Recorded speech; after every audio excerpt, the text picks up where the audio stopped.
तो इस एपिसोड की शुरुआत होती है भाई इस औरत से जो कि दादी लगेगी। अरे 3 सीनियर यहाँ पे था ना भाई, जिसकी जान हमारी में कटर ने निकाली थी, उनमें से एक जो लौंडा यहाँ पे था ना, ये बेसिकली उसकी दादी अम्मा यहाँ पे थी, जो कि अपने पति से रिक्वेस्ट करने आते। सुनिए भाई, जो लिंग फाई है ना, आपको लिंग फाई को जान से मारना पड़ेगा, मतलब जान से मारना ही पड़ेगा, क्योंकि उसने हमारे पोते को जान से मारा है। खाली मेरा नहीं बल्कि आपका भी पोता यहाँ पे था, प्लीज कुछ तो कीजिए। ये कहता ओके ठीक है। जो हमारा पोता था ना, हमारा पोता अकेला नहीं था, उसके साथ है ना और बंदे यहाँ पे थे 2, उनका क्या हुआ ये बताती हूँ। दोनों की भी मौत यहाँ पर हो गई। क्या ना मियाओ फैमिली और जुओ फैमिली है ना, मैंने बाद में उनके साथ डिस्कस किया, बोला ऐसी ऐसी बातें, चलो मिलके उनको ठिकाने लगाते। तो लोग मिलकर प्लानिंग करने को ऐसा तैयार हो गए। सामने से ये भी कहता है अरे तुम लोग आपस में क्यों करने लग जाते हो भाई, मैं एल्डर यहाँ पर हूँ, मैं क्या हिलाने के लिए बैठा हूँ? अरे यार मैं कुछ करूंगा ना तो मेरे बिना पूछे काय को करते हो यार। देखो लिंग फाई को इतना बड़ा स्ट्रॉन्ग लड़का नहीं है, वो अकेले यहाँ पे नहीं कर सकता। लिंग तो भी मारा, यानी कुछ ना कुछ तो है ना, उसके पीछे कोई ना कोई सपोर्टर यहाँ पर होगा, कोई सेड का शायद बड़ा मेंबर यहाँ पे हो सकता है। इसके लिए समझने की कोशिश यहाँ पे करो। तो वो जो लड़का था ना जेंग, उसको छींक आती है। इंश्योर भाई इसी को सपोर्टर मान रहे थे, इसी को बारे में डायरेक्टली कह रहे थे, इसलिए उसको छींक आती है। ये बताना चालू करता, मुझे खबर यहाँ पे मिली है कि इनर सेट का कोई एल्डर यहाँ पर है, उसने इसको एडमिशन यहाँ पे दिया और आउटर सेट का मेंबर बनाया। और जो हमारे पोते की प्लस बाकी दोनों जो बंदों की मौत यहाँ पर हुई है ना, हाँ तो उनकी बॉडी के ऊपर अजीब सा तलवार का निशान यहाँ पे था, यानी पक्को कोई तलवार, कोई अजीब सी शॉर्ट टेक्निक यहाँ पे यूज की होगी। और इनर सेट में मुझे तो नहीं लगता भाई जेंग से बड़ी कोई शॉर्ट चलाता होगा। तो ये भी कहती है यानी भाई जेंग उसका सपोर्टर, जेंग ने ये सब करवाया क्या उससे? क्या ना तीनों में से जो एक बंदा यहाँ पे था ना, उसका जो भाई यहाँ पे था, उसका भाई और ये जो जेंग है ना, ये दोनों एक ही एल्डर यहाँ पर, आई मीन एक ही जगह पे एल्डर का काम करते हैं। और दोनों के बीच में लंबे समय से दुश्मनी यहाँ पे थी, दुश्मनी का बदला लेने का टाइम यहाँ पे था। इसलिए उसने लिंग फाई का ऑर्डर दिया हुआ कि जाओ उसके छोटे भाई को मरवा डालो। तो उसको मरवाने के चक्कर में हमारा जो पोता ना वो भी बीच में आ गया, उस बेचारे की भी मौत यहाँ पर हो गई होगी। हाँ तो हाँ समझ गई ऐसा हुआ होगा। और अभी क्लियर ये बात, स्पाइन लिंग से बदला यहाँ पे कैसे ले, तो जो चेन है ना वो चेन अपने साथ यहाँ पे लेकर गया, तो शायद उसको मार कर ना उसका ये करवा देंगे भाई, उसको अपने झंडे के अंदर ही फाइन करवा देंगे। रही बात है जेंग से बदला यहाँ पे कैसे ले, वो ले पाना काफी मुश्किल यहाँ पर। एक तो जो सीनियरली है ना, सीनियरली उसको सपोर्ट यहाँ पे करेगी, और सेकंड हमारे पास कोई सबूत ही तो नहीं है जिससे हम साबित कर सके कि यहाँ पे इसने हमारी पोते की जान निकाली है। तो क्या करे यार, दादी कहती क्या करे, ऐसा ना बोलिए यार, वो आपका पोता यहाँ पे था यार, कुछ भी हो जाए मौत का बदला लेना यहाँ पे जरूरी है। ये कहते हो ठीक है, ये जो पाइलिंग के तो बैंड बज जाएगी, चेन वो सब लोग मिलकर करवा देंगे।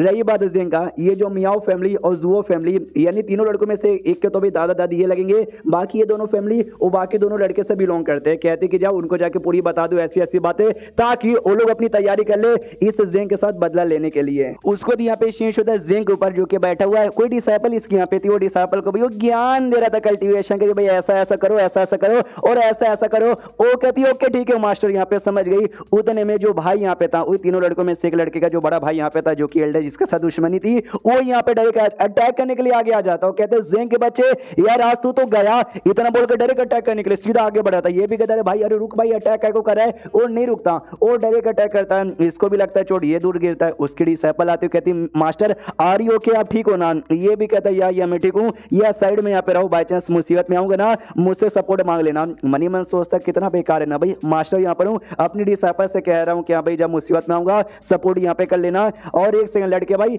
यार हम दोनों एल्डर है, हम दोनों एक दूसरे के सीनियर जूनियर यहाँ पे लगेंगे। हमने वादा किया था कि भाई भले दुश्मनी है, साइड में दुश्मनी रख देंगे, जब तक कोई किसी को उंगली नहीं करता हम जब तक अटैक नहीं कर सकते। तू फालतू में मेरे ऊपर अटैक काय को कर रहा है? वो कहता फालतू में तेरे पे अटैक कर रहा हूँ, इतना तू नीच कमीना कैसे हो सकता है? डायरेक्ट तू हिम्मत नहीं है तेरे अंदर अटैक करने के लिए, इसलिए तूने किसी और बंदे को बेच के मेरे भाई को मरवा डाला, क्योंकि तेरे अंदर हिम्मत नहीं ना है अकेले मेरे से फाइट करने की। तो ये भी कहता भाई क्या बकवास किया जा रहा है भाई, मैंने कहा किस बंदे को भेजा तेरे भाई को मरवाने के लिए? मैंने ऐसा कुछ भी नहीं किया है। तो वो बंदा अटैक करता है, ये कहते वाह बेटे, एक तो क्राइम भी करेगा और यहाँ पे मानता भी नहीं है, तू तो गए नंबर का अटैक किया जा रहा है। तो जेंग की फट जाते कि भाई ये ज्यादा स्ट्रॉन्ग हो, गुस्से में लग रहा है यार, ये तो ऐसे मुझे हरा देगा। मुझे याद है 2 दिन पहले ना अपने डिसाइपल के सामने पूरे चौड़ में कह रहा था कि भाई वो लड़का मेरा दुश्मन है, देखना एक दिन कुत्ते की मौत मारूंगा, लेकिन कुत्ते की मौत तो ये मुझे मारा। तीनों डिसाइपल मेरे पीछे यहाँ पर, यार मेरी 2 बार बेइज्जती यहाँ पे हो जाएगी। सामने से तो पूरा गुस्से में था, ये कहता भाई मैंने कोई क्राइम यहाँ पे किया नहीं है, मैं कैसे मानूं? वो कहता मत मान बेटे, तेरी कुटाई करूंगा। बहुत कुटाई करता, बहुत ही कुटाई करता है। इन शॉर्ट उसकी माँ बहने कह देता है,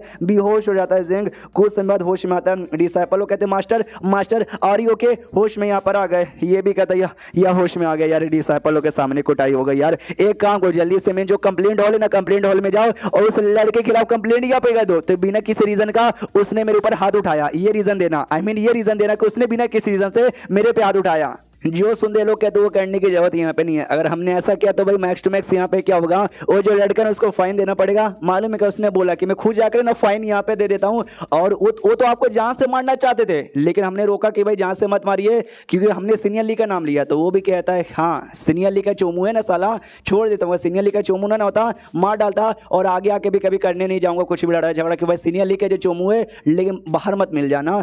तो इसको भी तो गुस्सा तो आ रहा था कि भाई मैंने उसके भाई को नहीं मारा तो भी मेरे पीछे पड़ा है, यानी किसने मेरे ऊपर नाम लगा दिया, मगर किसने मत लगाया, किसने है नहीं, लेकिन उसके ऊपर नाम लग चुका है हमारे मेक कट्टा की वजह से। हमारा मेक कट्टा भी सोचता है यार 90,000 यहाँ पे कमाना है 3 महीने के अंदर, यार कैसे कमाऊं। एक काम करता हूँ, सेट में जैसे लौटूंगा ना जेंग से मिलूंगा और जेंग से पूछ लूंगा पैसे कमाने का कोई आसान तरीका, वो कोई ना कोई तरीका मुझे बता ही देंगे। उसको दिन ये सेट में पहुंच जाता है। सेट में वो हॉल जिस हॉल में जाके तुमको सबूत देना कि अभी मिशन विशन हो गया तो रिवॉर्ड यहाँ पे मिलेगा। रिवॉर्ड इसको यहाँ पे मिल जाता है 169। हाँ उतना ही मिला था, मैंने अलग से ऐड नहीं किया है, उतना स्टोन मिलता है। ये खुश हो जाता है, यस भाई 169 मिल गया भाई, 18 साल में 300 मैंने कमाया था। तो एक मिशन करके 169 कमाने का जो मजा है ना, मेरे से अच्छा कोई फील ही नहीं कर सकता। लेकिन उन तीनों को जान से मारा था, बदले में 90,000 यहाँ पे देना है। उसके सामने ये तो चाय में पानी कम लग रहा है, उतने में पीछे से भाई वो 3 बंदे आते हैं। ओके तो सुनो यार, तुमने कोई मर्डर वर्डर यहाँ पे किया, चलो भाई उसकी पूछताछ करना है, आओ हमारे साथ। तो उसको अपने साथ लेके चल जाते हैं। उसके बाद यहाँ पे शेष होता है, यही लड़की लियो जो कि हमारे मेकअप पे हमेशा नजर रखती है, उल्ली के पास आती है और आते कहती मास्टर जो आपने स्केप टेक्निक दी थी ना, वो उसने अच्छे से यहाँ पे सीख लिया, और जो सेट में ना सेट में सही सलामत लौट के आ गया। और चीन और जो बाकी बंदे ना वो चाह के उसका कुछ ऐसा उखाड़ यहाँ पे नहीं पा रहे, ये भी कहती है सीख लिया। चलो बहुत ही ज्यादा बढ़िया, ये सामने से बताती हाँ हाँ हाँ, लेकिन इससे पहले उसने 3 लोग का जो मर्डर किया था ना, उसकी पूछताछ करने के जो एल्डर्स है ना, एल्डर उनके पास लेके गए। हाँ तो भाई वो तीनों बंदे ऐसे वैसे नहीं थे, तो उसके ऊपर मुसीबत आ सकती है।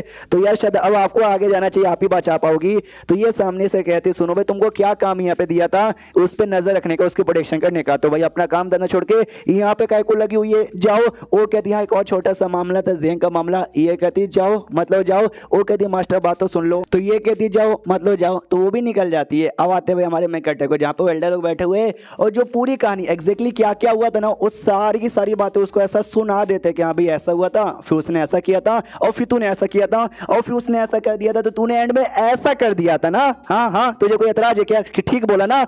ये भी कहता यार ठीक बोला। मनी मन सोचता भी इन सालों को कैसे मालूम यार, कोई सीसीटीवी था क्या जो उन्होंने लगा दिया था। ये लोग कहते चल भाई जब तू अपना क्राइम यहाँ पे मानता है तो अकॉर्डिंग टू रूल, ये देखो भाई रूल यहाँ पे पढ़ लो। हाँ तो एक बंदे को तुमने जान से मारा जिसकी कीमत है ना आराम से 10,000 यहाँ पे देना था। तो हमारा मैं कहता आइडिया लगा लिया था कि भाई लोग बड़े बड़े एल्डर लोग के कोई भाई है कोई पोता यहाँ पर है, तो इनकी जो कीमत है ना भाई 30,000 एक का होगा, यानी मुझे 90,000 यहाँ पे देना पड़ेगा। लेकिन सब कुछ कैलकुलेट करने के बाद है ना 90,000 इसको नहीं देना था, 74,841 इसको देना था। तो भी इसकी फट के चारों जाते कि भाई यार इतना भी मैं 3 महीने के अंदर कैसे कमा के दूंगा यार। एंड देन ये चैप्टर यहीं पे खत्म हो जाता है। देखो कुछ ना कुछ तो ये करेगा ही, कुछ ना कुछ तो भाई मजेदार। तो मिलते हैं किसी और वीडियो में, जब तक के लिए बाय बाय।